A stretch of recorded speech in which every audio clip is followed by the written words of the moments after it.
Hey, what's up, everybody? Welcome back to J.P.BBQ. I appreciate you guys tuning in. Today, I got a special surprise for you guys.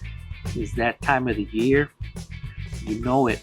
Standing rib roast in the Weber rotisserie. It's going to come out good. You guys stay tuned. And of course, check it out.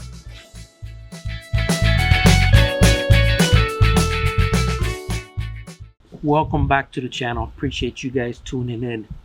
Today, we are doing a standing rib roast inside the Weber kettle, or not a kettle, it's my Weber Performer, and I'm going to be using the rotisserie.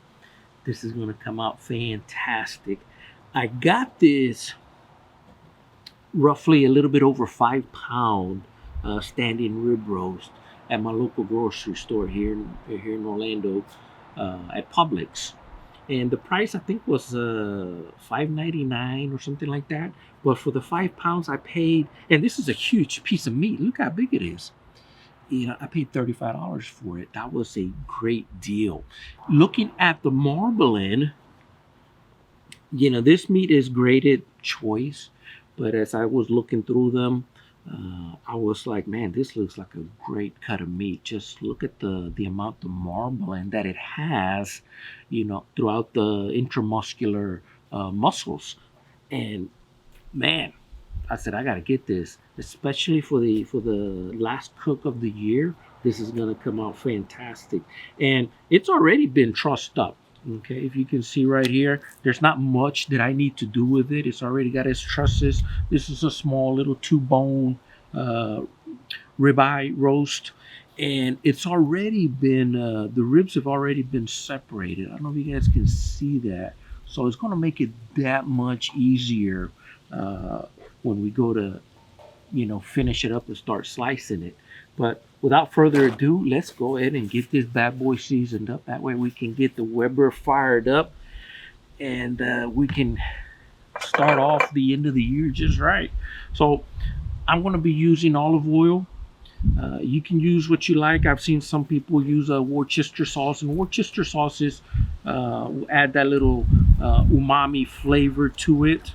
I would use, you know, Worcester sauce, but I ain't got none with me. So I'm using the next best thing, some extra virgin olive oil. And I've seen some people use other things. I've seen some people use mustard. I've seen people use mayonnaise. Like I've seen some people use even, and this sounds really good, horseradish sauce, you know, which I wish I had some, you know, because that sounds really good, especially with this. But all I'm using is just plain old olive oil. Is going to come out fantastic. I want more flavor of the meat to be more pronounced. And what I'm going to be using is my J.P.BBQ. This is salt, pepper, garlic, perfectly blended for this kind of meat. So let's go ahead and get this bad boy seasoned up. And we'll start right up here on the top. And as you can see, it's got really nice pepper flakes. It's got really nice salt, kosher salt in it. We're gonna get this bad boy seasoned on all sides. And get some over on the other side. Man, and this is gonna come out good. It's gonna come out really good, guys. So get some on the back side. There we go. And just give it a little bit more, and we'll see what it looks like. Oh yeah, that looks good. I might need to put a little more on the top cap right here. That way it builds that nice crust on it. But there she is. That is what she looks like. And it's now time to get the Weber fired up and get this bad boy put on there. You guys stay tuned. So let's go ahead and get this Weber Performer fired up, guys. This is what I'm going to be using today. I got me some Fogo lump charcoal. And I do believe this is my first time using this, so we're gonna give it a try and see how it comes out. You know, Google Foods uses Fogo, so if it's good enough for Google, it's good enough for me. So let's go ahead and get this bad boy filled up.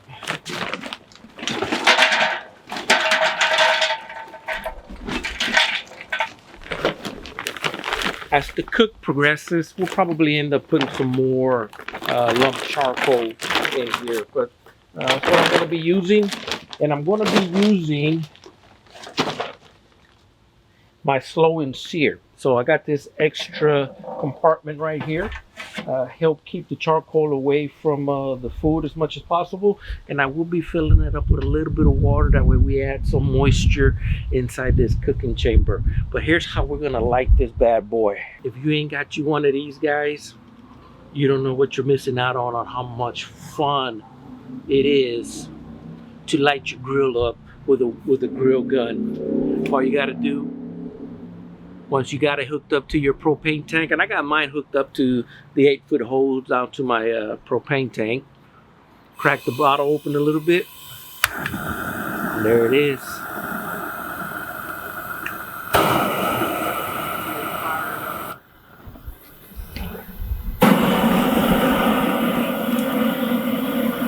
I'll bring you guys right back once we're all done with this.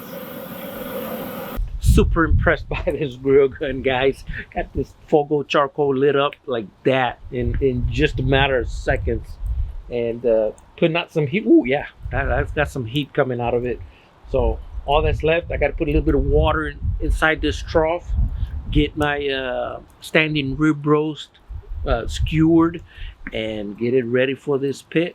Meat's nice and tender. Let me tell you, for being a USDA choice cut, I mean, it is super soft. This meat, I think it was, I don't know what you call it, a unicorn, but it just had such a wonderful looking marbling for being a choice. I don't know, sometimes you get lucky, guys, but let's go ahead and put it in and see how it comes out. Oh, and by the way, this Fogo charcoal, very minimal smoke. I mean, when I lit it up with my grill gun, I mean, I didn't see hardly any smoke whatsoever that you would normally expect to see, you know, from charcoal.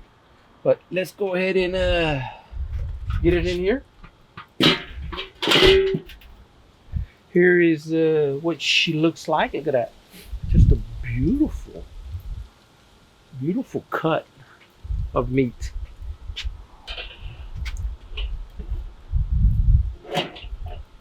And looks like I need to play with it a little bit and get it centered inside the rotisserie.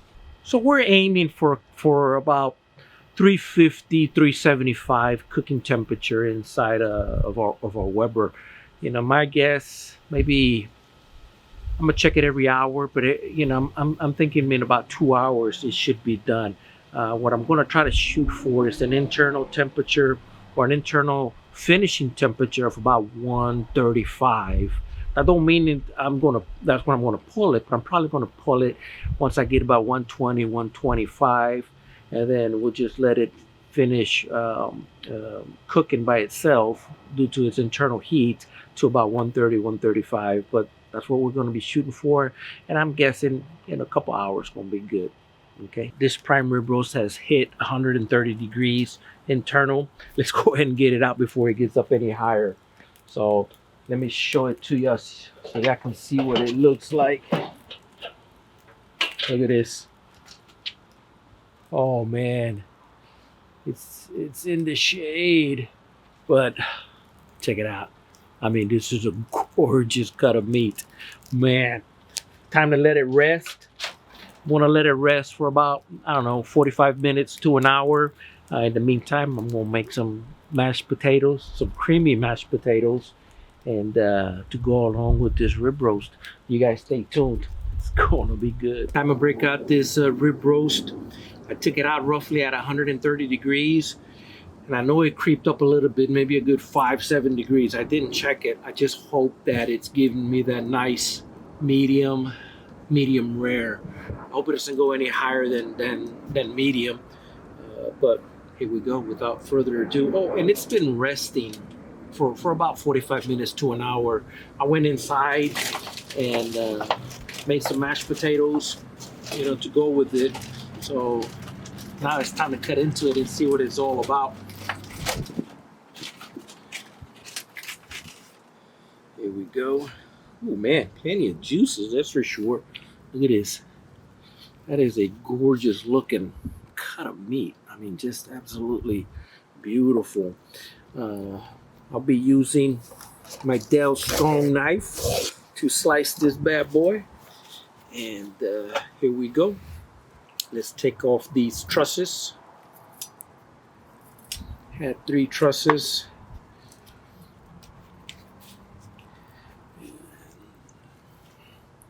Pop those right there in the garbage. And I am gonna go ahead and separate these ribs from the meat. I'm gonna take it just right along the side. There we go. Don't need much. It's coming off pretty easy because it was already cut. And there's what the ribs look like, man. Ribs look good. I'm gonna gnaw on them a little bit later. So, right down the middle, guys. Let's just take it down the middle.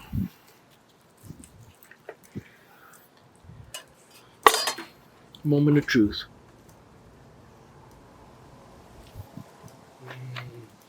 Surprise, surprise. Look at that. That looks gorgeous. That's probably a nice medium. I'm kind of hard to tell from out here, and being in the sunlight. I don't think it's medium rare. It's probably a little bit closer to medium, but just a beautiful color on it. Let's cut into it. Give it a little taste test.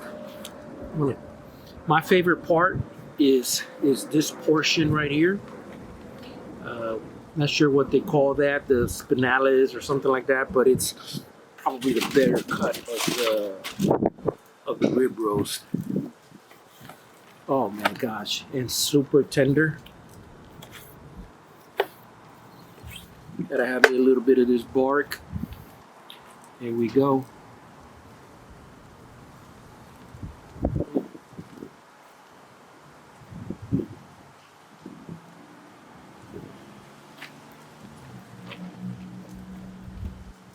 That's it. It's gone.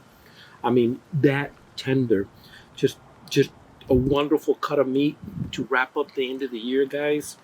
If you get a chance, you live here in Central Florida, or it don't matter where you live, go check out your local grocery. Every now and then you'll be able to find a gem like this. This is a USDA choice, but the amount of marbling that it had in it was fantastic. And I said, hey, I gotta take that one. And for the price, you couldn't beat it. It was a great deal. Seasoned with my J.P.BBQ, can't go wrong. But besides that, guys, if you're interested in any of these products that I have, I'll put a link right here and it'll pop up right there. You guys go out and visit my website. It's where I sell all my barbecue rubs.